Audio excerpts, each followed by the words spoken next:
What's going on, everyone, and welcome back to the Double M Live episode number 82. We getting up there, Mike. We getting up there, 82. man. Wow. Numbers of 82. Who comes to mind? Ben Watson. Ben Watson. Okay, that's a good Ben one. I didn't even Watson. think of that. He was number 82.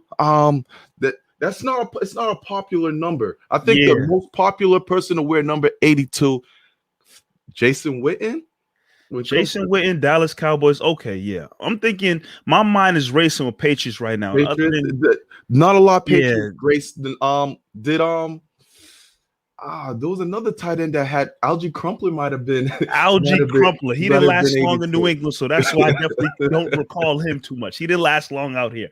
But I mean, the next episode, that 83, okay, we got some 83. We got some 83. We're gonna have to have a debate about number 83 about slot receivers and we'll get there. We'll get there. We're jumping ahead. We're not talking Patriots tonight. You know, a lot's going on with the Patriots, but we're not talking Patriots. We got a special show tonight here on Double M Live. And when we have a special show, we got a special guest, Mike Nice. What's happening today on Double M Live? We're not even going to waste time. Like Marv said, we have a special guest. We've been having some great guests grace our presence here on Double M. And on this episode right here, episode 82, yet again, another special guest. This guy is like a big bro to me, a big time mentor for me. And he's also the play-by-play announcer with the Sacramento Kings. And he also is the host of the Kings pre- and post-game live show with NBC Sports Boston. Also, he's versatile, doing some sideline reported on the side. I got to give it up and welcome my guy, my big bro, Kyle Draper, to the show. Let's Kyle, go. Welcome. What's up, boys? Hey, where's the theme music? I need my intro music and something It's like coming. that. It's coming. You know what I mean? Once the budget gets up there, we're gonna have it all there for you. We're working on. I got one question, man. So this episode 82.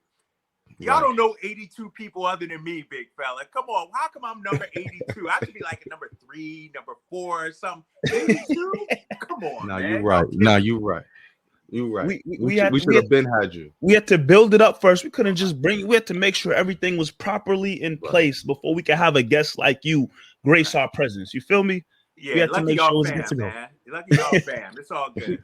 Appreciate you, man. Appreciate you. But like I was saying, you know, first of all, thank you again for joining us here on Double M Live. A lot going on right now, and like we were talking about a little before the show, I knew.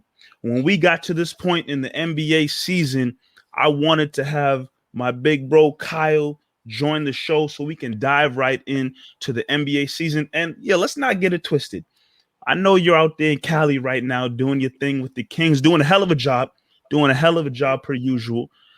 But you on the outside, you were on the inside and understood what was going on with the Celtics season. But now you're kind of on the outside looking in. But let's be honest. I think we can all say this season, coming off a Eastern Conference Finals performance last year in the bubble, this year for the Celtics has been, in my opinion, I think in a lot of people's opinion, a huge disappointment. They're clearly not the team they should have been coming off of last year in the Eastern Conference Finals against the Heat. So I gotta go right to you, Kyle, and ask you, what in the world went wrong with this 2020-2021 season? How the hell do the Celtics go backwards in this current season? That's a great question, man. And you know, Celtics fans will say, well, COVID, you know, messed us up and we've had injuries. I don't want to hear that crap. Everybody's been dealing with it, right? Other teams have dealt with COVID issues. Other teams have had injuries. Think about it. Denver started off trash. They were struggling, and now they're top 4 seed out west, the number 3 seed. And so I just think, you know, when I watch the Celtics play, and I've watched a few games this year, they have a whole lot of like guys that can finish, let's say JB, Kemba, but they don't have any guys that really make other people better, you know? And I think that's like the next step for a Jason Tatum or a Jaylen Brown or even a Kemba Walker. You don't have to dominate a game always by scoring 30, 40, 50. And I think they have too many guys that think they can dominate the game in that way. And another thing, Let's keep it real. These bench guys ain't been good this season. They haven't lived up to the hype. Evan Fournier, I like him, but, it's taken him a while to get going. These young players, these draft picks, whether it's the Grant Williams, sure, Peyton Pritchard's been halfway decent, but Aaron Nesmith, it took him, most of the regular season to get going. And so they just haven't, gotten the contributions. They're a top-heavy team, and, Kemba's been up and down. JB's been hurt, and Tatum, COVID messed him up a little bit. And so I just think, it's just a flawed roster, to be honest with you. Let's keep it real. It's a flawed roster right now. So when you bring up flawed roster, right, there's two people you look at.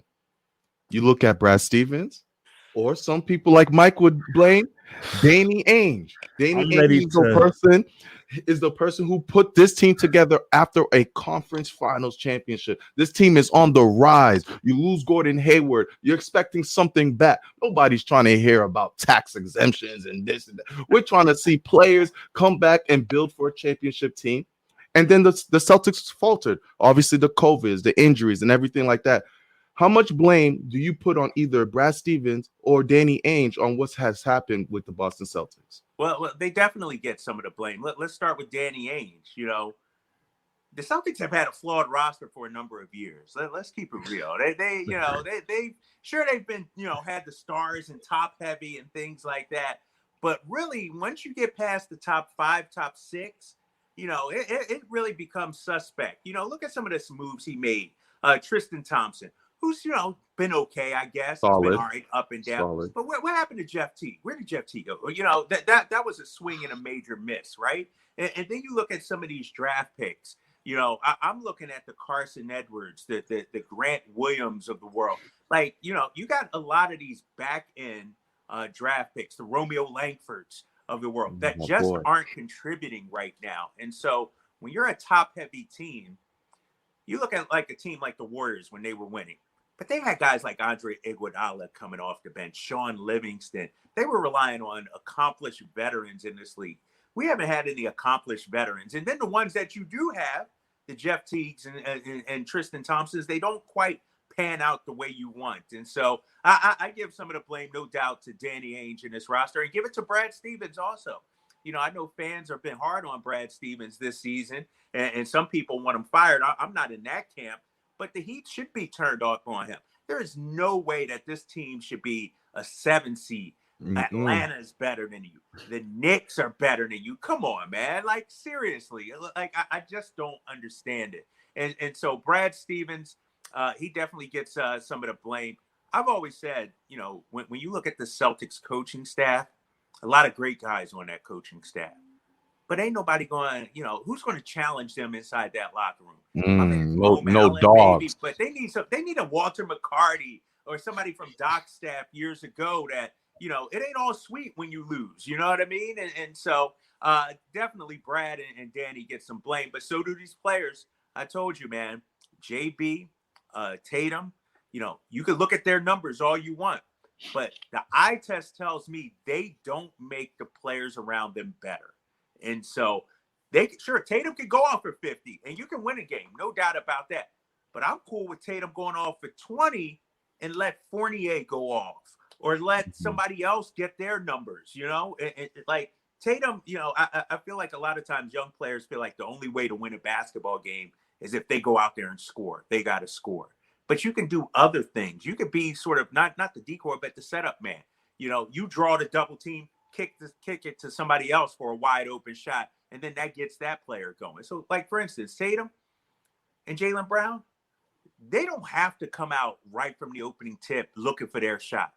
They can get the others involved, get some of the Marcus Smarts of the world, the Nesmith, the Pritchards, some of the other guys involved, get them going, the Fourniers. And then when it comes time, fourth quarter, crunch time, then you take over the game. Too many times I've watched the Celtics, and especially Jaylen Brown, and I watch him come out super aggressive right off the bat, but that doesn't help the other guys. And so I think there's a lot of blame to go around. One thing you mentioned there that I've been huge on is the fact that when you look at the coaching staff, I love Brad Stevens. I think he's a hell of a coach.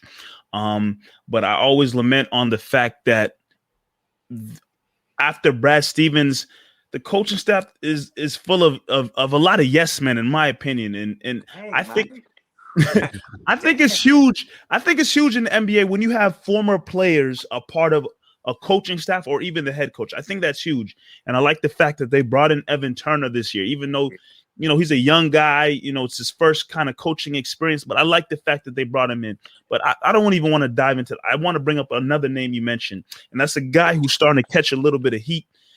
And the questions are starting to rise on how valuable is he to the Celtics team. We're talking about the guy who spent the most years out of all the Celtics, and that's Marcus Smart. And I'm you want to go there? I'm going there. My guy Kyle's on the show. I got to go there. Marcus Smart is starting to catch some heat in terms of, you get all the talk. Marcus Smart's the heart and the soul of the Celtics, and he's a leader. What does he do to necessarily change what's happening with the team? Yeah, he's the heart and soul. He's the dog. He's diving on the floor. He got the nickname, the Cobra, and all of that. But what is he really doing to impact? Because he's not doing much on the court. Like he's not putting up crazy numbers. They say he does stuff that the numbers don't really, notice or whatnot. But is he really a locker room leader? Does he get the team fired up? He's been with the Celtics and the Celtics tradition the longest time. But what is his real impact to the point where what does his future look like with the Celtics team? What do you think Marcus Smart is adding to the Celtics roster? Dang, Mike, you slandering my boy Marcus Smart, bro. I'm just, with the type of season that they've had, you got to look at everybody. All right, let me break down Marcus Smart for you. And Smart hasn't had the greatest of seasons. He hasn't had the impact that he normally has on a team. But I guarantee you call 29 other teams in the NBA. They would love to have Marcus Smart on their team. So if you dissing Marcus Smart, you don't want him. No diss. I'm just questioning. Questions. Somebody else will take them, dude. But you can point the finger at Marcus Smart. Let's go through the whole roster if we're going to do that, then, Mike. We can talk about Tatum. Let's not. Hey, everybody, all falling in love with Tatum's numbers over the last few weeks. But where was he in late January, February, and March? His numbers were down back then. And I know he was recovering from COVID and had to deal with all that. I mean, the players deserve a lot of the blame, no doubt about it. But let's not point at Marcus Smart as some guy that doesn't have value. And the reason why you're hearing him in trade rumors, who else you going to trade? You're not getting rid of Tatum. You're not trading Tatum. You're not going to trade JB either. JB's having a career year, and I know he's hurt right now, but this guy gets better every single year. And so when you look at the contract situation, you look at the number of years, and you look at the value that you can get back too from him. The most realistic trade option is probably Marcus Smart. I know some people threw out Kemba Walker as well. I don't think that's happening. Not at that price range. Not with the knee situation. I don't think you'll get enough back on the dollar for Kemba. You might get pennies on the dollar, 90 cents on the dollar back for a guy like Kemba Walker. And so I just think, Mike, and I thought you were better than this, big guy. You know why, Marv? Because Mike is coming across as one of these box score GMs. The box score the next day. Oh boy, I'm just posing the questions. Played well. Come on, Mike. He's better than that. He's more important than that. Yeah, the thing with Marcus Smart is it's the contract. He has the greatest contract in the NBA right now. And like you said, every GM would want it. Prior to the season, I remember Mike and I and probably a couple of buddies, we had this conversation of, would you trade Marcus Smart to get a guy like Vucevic on the team? And it was 50-50. At the beginning of the season, it was really 50-50. Oh, no, Marcus Smart's the heart of the team. He brings so much value. But as the Celtics started to struggle, you started to say, we kind of do need a big man. Yeah. We need someone in the post who can score. Marcus Smart brings a lot of intangibles to the team.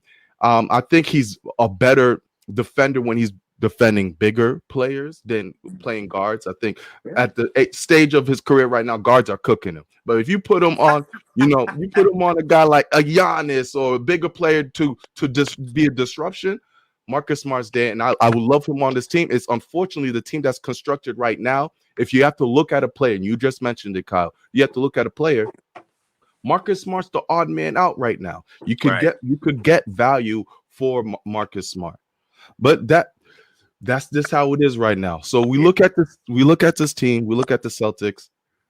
They are in the seventh seed. They just beat the Washington Wizards, which a lot of people thought, Celtics might struggle against the Wizards the way that the teams were trending up and down. Mike was one of them, pointing at himself.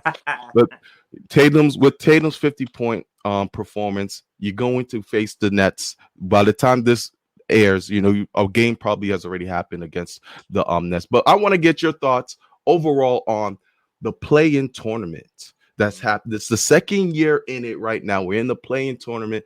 LeBron has come out and been outspoken about it. You saw Luka be outspoken. Mark Cuban, players have been outspoken about it. For me, after watching that Curry Lakers game, Golden State, I'm in love with the play-in tournament. I liked it last year in the bubble. I love it now. But what are your thoughts, Kyle, on this play-in tournament? I like it. I mean, the only people that don't like it are the players that, are those 7 and 8 seeds that thought, we should already be and we shouldn't have to go through this. Think about it. If you're the 9 or 10 seed, if you're a Memphis or a San Antonio, you love to play in, Mm-hmm. If you're the Wizards, you love to play in. And so I just think, when you look at it, it's more basketball. It's high level basketball too. I mean, think about it. That 9-10 matchup is like the NCAA tournament. You plan for your life there. You plan for your season. And so I think it's here to stay, man. I think, the NBA has done a great job. And you guys know, I work for the Sacramento Kings, and I'm out there out west. And think about it. If we didn't have a play-in tournament, the Kings would have been out of the mix 3 weeks ago. You know what I mean? But we went into the final weekend of the season on a Thursday with still an outside shot, still something to play for. And so if you didn't have a play-in tournament, you don't have that. So I think it's here to stay. I'm all for it. Yeah. At the beginning, and if you know me well, I'm not a big LeBron the basketball player fan. But when he came out with his comments talking about the play-in tournament, he wasn't a fan. I agree with him. I guess it's a little kind of an old school mindset. Forget the play-in tournament. You make the 8th seed. Let's get it rocking from there. But I can't lie. Other than that Indiana and Charlotte game, right. The games have been somewhat exciting for the most part. Obviously, you got some lower level teams that have a chance. Like you just mentioned, the Kings had a chance. If it wasn't for the play-in tournament, no one would have been talking about the Kings having a chance. But you have some of these lower level teams having a chance. So I kind of have shifted my feelings and thoughts on the play-in tournament because it just adds another level of excitement. It gives some teams who would have been written off weeks ago a chance to try to make the playoffs and still have something to play for. So I'm definitely swayed on that. But when we look at the fact that we're now in the playoffs are here, and you got your teams with their seeds and everything set. A couple other things need to be shaken out. But when we look overall at the playoffs, I tell you what, coming into the season, there's no way I would have ever thought that the Utah Jazz and the Phoenix Suns would be sitting at the top of the Western Conference. In the East, you kind of figured that Milwaukee would be there, the Sixers would be there, and obviously you thought the Nets would be good with Kyrie and Durant, but then you get Harden, that adds another level to them. You figured the Celtics might be there, but we're talking about teams, and I want to shift it back to the West, like the Phoenix Suns and the Utah Jazz, who no one expected it. Right. How serious do you take some of these teams like Utah and Phoenix? Like, do they legitimately have a shot at coming out of the West and making it to the finals? We're talking about contenders and pretenders here now. I mean, let's keep it real. If we were really ranking the Western Conference, Utah and Phoenix would probably be 4 and 5. Jeez, Utah? Dude, you got to throw the Lakers in there. Of They're course. Healthy now. Clippers? Can I get the Clippers? Not yet. No? Not yet. The Clippers are different to me this year. They're different this year to me. The Clippers are different, but I'm what you did to me last year. You got to show me, pal. You got to show me. Can we get Denver in that mix? Is Denver in that mix or no? I have Utah over Denver. Using Jamal Murray is huge. Yeah. But let's not forget Donovan Mitchell. He's been banged up, and they say he'll be ready for game 1. We'll see. I just think those teams need to prove it in the playoffs, and for me, it's a tough road. Think about it. If you're Phoenix, look who you got to match up with. The Lakers. Come on. Think about that. How messed up is that? So sad. You have this great season. Your coach is the coach of the year, Monty Williams. Chris Paul, was in the MVP conversation. Your first round matchup is with LeBron and AD and the Lakers. That's just not right. And so I'm picking the Lakers in that series. I think Phoenix is good, but I'm picking the Lakers. Utah, they're an interesting team because they rely so much on that three-point shooting. What happens when those shots don't fall? Second half of the season, they sort of struggle from three-point shooting. And so I guess their matchup would be either Golden State or Memphis. They'll get past that. But then you got to face a Clippers team. Come on, who you taking? Utah or the Clippers? The West is rough, man. And so I think those guys are contenders, but man, I still got the Lakers, Clippers, and Nuggets ahead of them. You really like the Nuggets without Jamal Murray? That hurts, yeah, but I'm looking at the matchups. Like if the Nuggets had to play the Lakers or the Clippers, then I'd say, man, that I don't know if they can make it through that. But they can beat, let's say, I guess they would have to play the Lakers second seed, second round, because the Lakers would be the 7th seed. So that'd be a tough matchup. I'd probably pick the Lakers. But when you look at, let's say, Utah, for instance, you go through Memphis, or Golden State, then you got to beat the Clippers. Are you, Mark, really picking Utah against the Clippers? I want you to say that right now. You want me to say it on air? Then I'm picking. He backpedaling like Deion Sanders on there. Nah, I got no. I got Utah beating the Los Angeles Clippers. Wow. I do. I think Rudy Gobert. No one's talking about it. But he himself was having an MVP caliber season. And the way that they run through Rudy and having Donovan Mitchell back, I don't believe in the Clippers. And I think the size is going to be a huge difference unless DeMarcus Cousins is really going to give them huge minutes. All right. I have Utah Jazz. I love how they play. They move the ball like the old San Antonio Spurs. I'll say it. I have Jazz over the Clippers. Wow. All right. So who do you got winning it all out of the West? Who's coming out of the West? Lakers. All right. I can't argue with that. Mike, I can't argue with him. I tend to agree with him. I can't hate him. I think everybody is gonna pick, even though Lakers are where they are. I think everybody looking at the Lakers fully healthy, because coming into the season, people looked at the Lakers and say, "Wow, they got better than they were coming out of the bubble, winning that championship.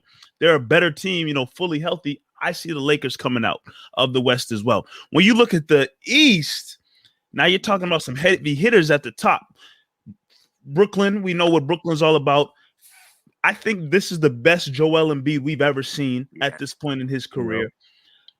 Even though Milwaukee doesn't get all the limelight and get talked about, I think Milwaukee has added some solid depth this year. Giannis is still having another MVP type of season, and they've added some depth over there as well. And Miami Heat, they don't get, all the media and attention, but Miami Heat got better. Losing Oladipo was huge. I know having him a part of the team would have been great, but losing Oladipo was huge. But at the same time, everybody that they had last year is back and fully healthy, ready to go. Yeah. Are we looking at a foregone conclusion, though? Because, I said all of that about the East, but let's not get it twisted. Brooklyn Nets. This is what I really wanted to ask you. When I was driving today, I wanted to ask you, is this Brooklyn Nets team fully healthy, better than any of the Golden State Warriors team we've seen? Oh, snap. You have to go there, huh, big dog? That's a question that was turning in my head. Fully healthy. When you look at all the Warriors teams we've had, even with Durant, and then you look at this Nets team fully healthy, are they even better than what we've seen from Golden State? Can they possibly be better than what we've seen? Oh, yes. Record-wise, offensively, but let's not forget that Golden State team was a defensive juggernaut also. They played on both ends. Everybody want to talk about Splash Brothers shooting threes and everything like that, but they lock you down defensively. We know this Brooklyn Nets team doesn't play defense. They're going to outscore you 130 to 128. And so, when we look back on it, the all-time great teams, sure, they may win a title, but those Warriors teams that won 73 games, even the ones with Kevin Durant on them, they played both ends of the floor. I think this Brooklyn team will just beat you with talent, but I feel like that Warriors team beat you with talent and grit also. And so, for my money, I think that those Warrior teams were better. It's like rolling up to the gym, man, and having, the best 5 players. Of course, you're going to win. But when you're talking about the team that plays the best together, a cohesive unit, man, those Warriors teams were on a string, man. They were so connected. And so, but listen, Brooklyn might steamroll themselves to the title, man, because they just have so much talent, man. Think about it. That's an offensive juggernaut. I tend to agree with you just due to the fact that you brought up defense and Nets. To be honest, what kind of sample size do we have to compare Nets to any type of team? Regardless, they've only played together, the big 3, 10 times, I believe, 10 times together. So yeah, it's going to be interesting. It's going to be an interesting playoff series with them. I think if there's one team that could try to sneak and beat the Nets, it's Philadelphia 76ers. Mike, you mentioned Joel Embiid having a hell of a season. He's the ultimate matchup, right? If he can go and get Shaq-like numbers, like Shaq always wants to say, you got to get 35 and 20. If he can go out there and really become that beast, they could give Brooklyn a lot of trouble. DeAndre Jordan's not checking him. Claxton's at this stage in his career. Nah. So, right. So I agree. And the Sixers team is better than people think, man. Yeah, they're a more complete roster than we've seen in the past. They finally got some shooting. They got a good head coach. And so I got Sixers in Brooklyn in the Eastern Conference Finals, man. And that's going to be a battle. I want to see that. Brooklyn just because they got so much talent, but it should be a good one. I want to see that really bad. I want to see a Brooklyn versus Brooklyn. What did I say? Brooklyn versus Brooklyn versus Philly. I want to see a Brooklyn. You all in on Brooklyn, man. I hear you. I'm a Brooklyn fan. I'm a Brooklyn fan. Obviously, I would hope the Celtics had a better season, but I'm a huge KD fan. I know Kyrie did Celtics dirty in the past, but Kyrie, the basketball player, is just amazing to watch. Harden's amazing to watch. So I know people hate on Brooklyn because another super team coming together. You know what? I'm fine with Brooklyn having all the success, but if there's one other thing we definitely got to look at when we're talking about this NBA season, obviously the player awards are coming up. All the votes are in. All the votes are in for the season awards. And this year is interesting because, like I said, Giannis is having damn near another MVP season, but nobody's even talking about Giannis and what he's done this year after his 2 back-to-back awards. But you got the MVP, you got the Defensive Player of the Year, Most Improved, Rookie of the Year is a good conversation to have. So I mean, let's get into this. Let's get into this and dive right in. Rookie of the Year is a huge conversation. Obviously, I think the top 2 guys that are getting all the votes is either LaMelo Ball or Anthony Edwards. Kyle, if you had to give the award out right now, hand it to one of those 2 guys, who are you going with? What do you mean one of those 2 guys? Don't forget my boy Tyrese Halliburton. Oh, okay. We're talking to a Kings guy. Come on, Mike. East Coast bias. Mark, that's that East Coast bias. I see how it is, bro. I see you, Mike. All right. No, seriously, if I had to hand it out, I'm going Anthony Edwards. And I know that the record doesn't indicate that, his squad had any success or anything like that. But when you look at him, I'm going with the eye test. I've watched this dude play on a number of occasions, and he's gotten better and better and better. If LaMelo would have stayed healthy, maybe it's a closer race. I think this is going to be Anthony Edwards, and it's not even going to be close, man. Like, you can make an argument. Listen to this. You can make an argument. If you watch the Minnesota Timberwolves, and I'm going to say it right now, y'all going to think I'm crazy. You can make the argument he's the best player on their team. Wow. He's okay. You can argue he's All better right. than Cat. Wow. Talk about West Coast bias. No. Mark, you already watched the Timberwolves this season. Let's keep it real, Mark. Come on, listen. Man. How many Timberwolves games you staying up to watch? I'll say this. Listen, I had Anthony Edwards in fantasy, so I'll watch a little bit. But I'll tell you this. Anthony Edwards definitely could be the better player out of LaMelo. Who's going to have the better career? You could definitely make the argument Anthony Edwards. He's got the eye test, like you said. Yeah. However, It's LaMelo, and it's not close. It's really not close. LaMelo from day one, was carrying the Charlotte Hornets and brought them to a better record. Anthony Edwards went through his yes. So Gordon Hayward didn't have anything once to do with once they Charlotte. moved LaMelo to a starting position. Once they made him a starter, it was Charlotte went out and running. Anthony Edwards went through his struggles in the beginning. The first half of the year, he was not good. He was not efficient, but he developed and he had a crazy second half. I understand that. He had a crazy second half, and shout out to Anthony Edwards. He's going to be a stud in this league. But I'm talking throughout the whole year, I know LaMelo got hurt, and that's the only reason why this is a conversation. Because LaMelo got hurt. Because if he didn't, Mike, what you think? LaMelo's Mike, you're the tiebreaker. You're the tiebreaker. I've had this conversation twice today. I told Marv this morning we had this conversation. I'm going Anthony Edwards because the way he turned up in the second half of the season was huge. LaMelo missing time plays a big part into it. But the fact that Charlotte is a play-in team and Minnesota was done a long time ago, I think will sway it towards LaMelo. That's where I'm at. But I agree with you.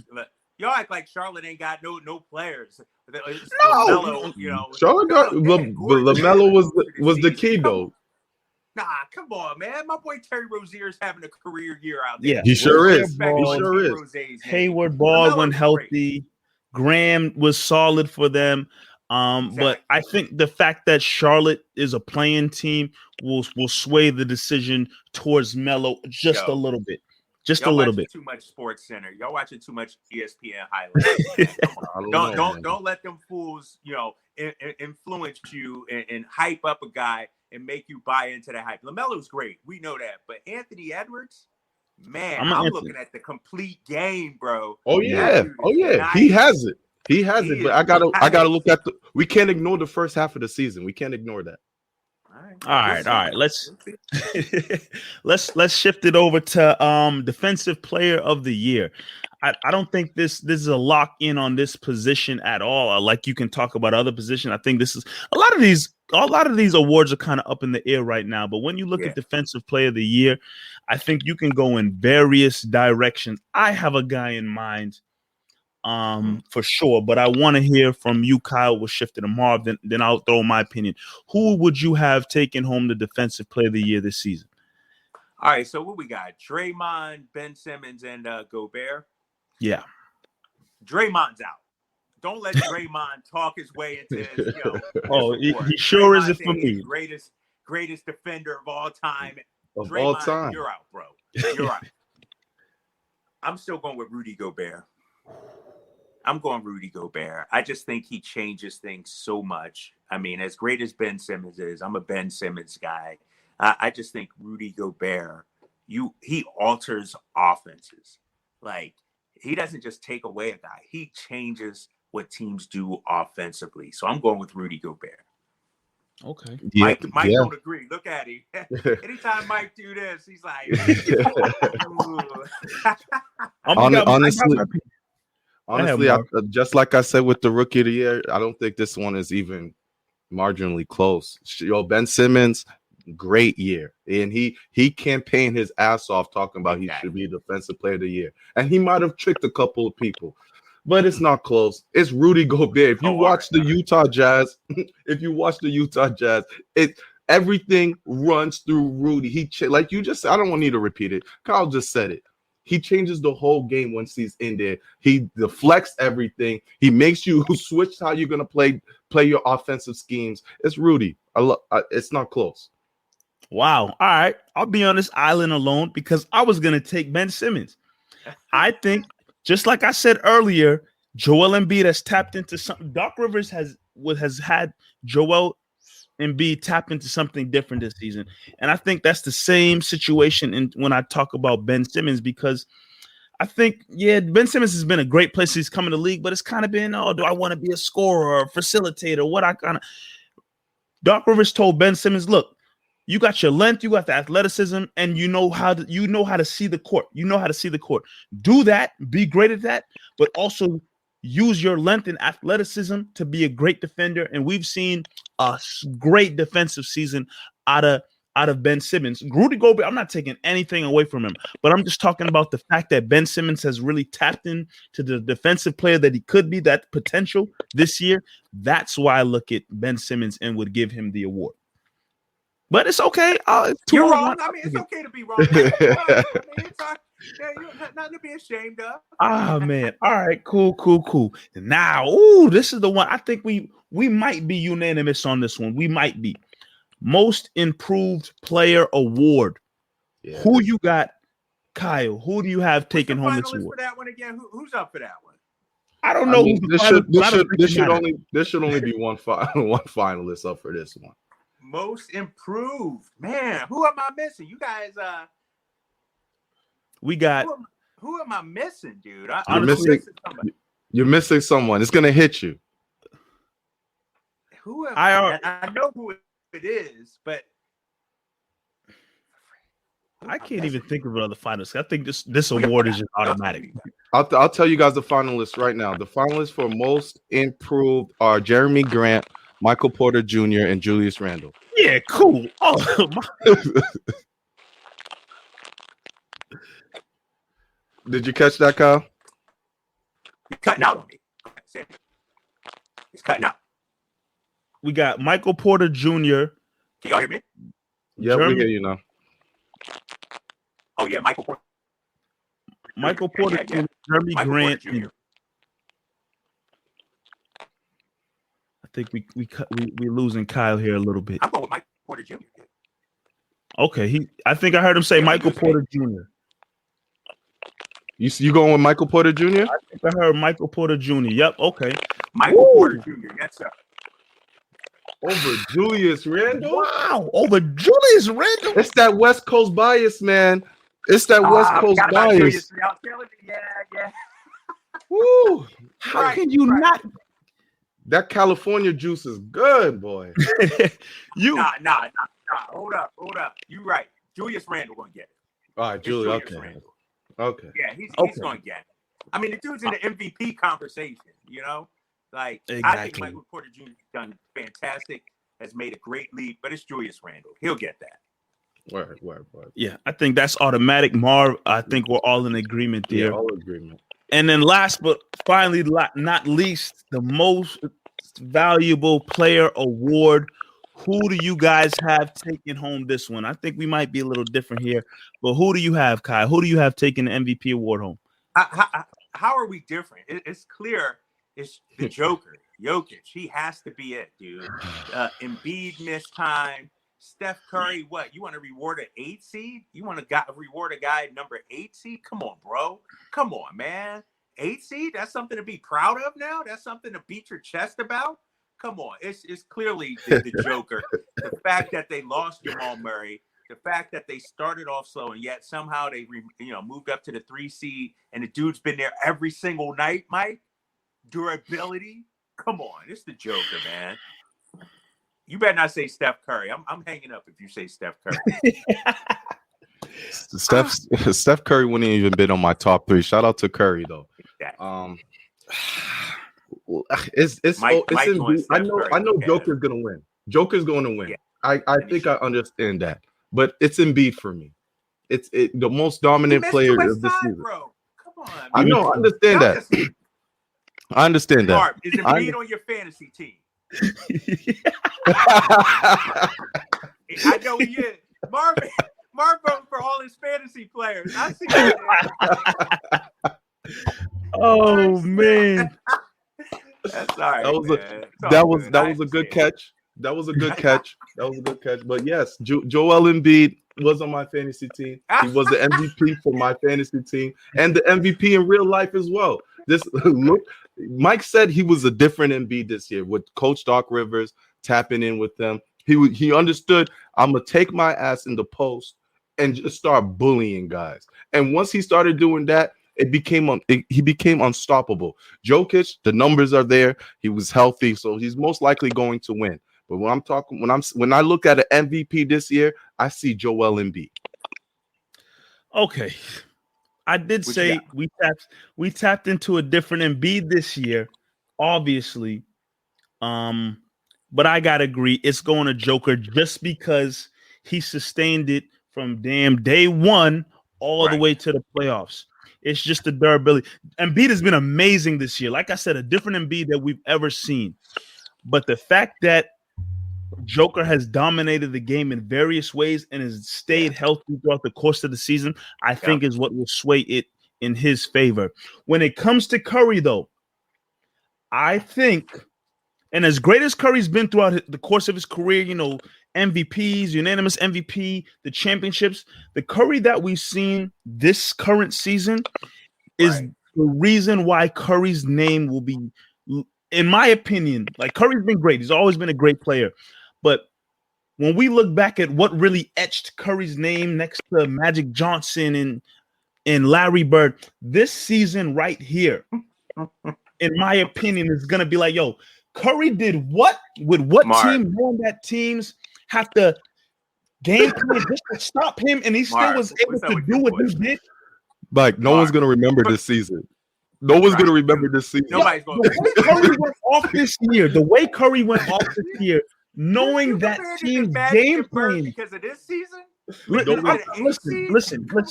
Listen. I'm just talking about the individual player. Yes, the team wasn't nothing special, but the fact that Curry was able to lead the league in scoring, dominate the game, knowing that the rest of the team sucked and teams just game plan. When teams look at and see the Warriors on the schedule, all they tell themselves is, look, we got to stop Curry. We was getting Wiggins, Draymond Green, somebody named Poole. Mike, I'll break it down to you like this. Paul Pierce. We know Paul Pierce here in Boston. Outside, we'll look at the outside fan.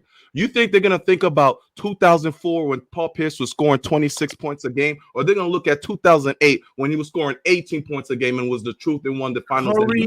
We saw a very different Curry this year on a bad team. On a bad team. I'm just talking about individually. Curry was different this year. This didn't move Curry up. I think it did. It kept him where he is. Great. He's always been great. I think this gave him definitely another boost. When you talk about Curry, this season gave him a little boost, in my opinion. But my MVP is the Joker from Denver for sure. Right. Yeah. I think it solidified Curry's place even more. I don't go to put him up there in the same sentence as Magic and Bird. Come on. You wouldn't put him there? Heck no! Are you crazy? Are you crazy? And you're talking. I watched them dudes live, big fella. I know you think the NBA just started with Kobe and Shaq, but there were players before that. Don't do me like that. Boy! 2009. Don't do me like that. Put some respect on these legends, man. I don't believe. No, Curry's great. Top 20 of all time. You could argue maybe even top 15, but Magic and Bird are clearly top 10 and top 7 out there. Curry's great, no doubt about it, and he had a great season. But man, and he'll be a first ballot Hall of Famer. He changed the game. No disrespect, but come on, Mike. Sheesh. Curry can possibly get another ring or two before. His career is not done for sure. No, he's not done exactly. Clay come back. He's two-time MVP. Two-time MVP. 3-time, maybe 4-time, 5-time NBA champion. He's gonna break the all-time 3-point record. You wouldn't move him up. MVPs does he have? Okay, all right. That's what we're gonna base it on. You want to go with facts now, Kyle. See, you try to. Okay. All I'm saying, this season is not going to be a highlight season that they're gonna talk about the unanimous MVP season. They're gonna talk about the back-to-back championship season. This was a great season. But when we're talking 10 years down the line, we're not bringing up the 2021 season when they were the 8th seed. I agree. Curry's just been a hell of a player, but man, at the end of the day, another season where it's going to be a lot of exciting basketball to watch with the NBA playoffs. Unfortunately, Kyle, sorry that the Kings aren't going to be participating. How far off are the Kings from taking the next leap? Let me just ask that real quick, because since you in the inside with them. If we keep this playing, the Kings will be there next season, bro. If we keep this playing, they're 2 years away from firmly being in the postseason. They got to hit on the draft, obviously, maybe make some trades, sign some free agents, but they're not that far off. I mean, they were just a couple of games out of this play-in. So next year they're in the play-in. 2 years they're firmly in the playoffs. How about that? Okay. Okay, we'll take it. There you go. Remains to be seen. Remains to be seen. Again, this is Kyle Draper here joining Double M Live. Kyle's been blessing us with all of his basketball knowledge, all of his insights, his thoughts and feelings and opinions. Kyle, we appreciate you, man, coming on here and just chilling with us, having great conversation with us with your basketball knowledge, man. I couldn't wait. Like I said in the beginning of the show, I couldn't wait to get you on. This is the episode I've been waiting right here to have a guy who's been like a big brother, big mentor with me as, I've journeyed down this path. I couldn't wait to have you on here for sure, Kyle. So thank you for joining Marvin and I here on Double M Live for sure. It's been a pleasure, man. Thanks, fellas. I like y'all got graphics and everything too, man. I tell you, man, y'all moving on up like the Jeffersons out here. I like that, bro. We tried, man. We just got the stamp of approval from Kyle Draper. That's all we need, man. That's all we need. No doubt. This is Double M Live. Mike Nice, Kyle Draper, Marvin Zahn. We'll see you guys again next week. See you guys. Double M Live.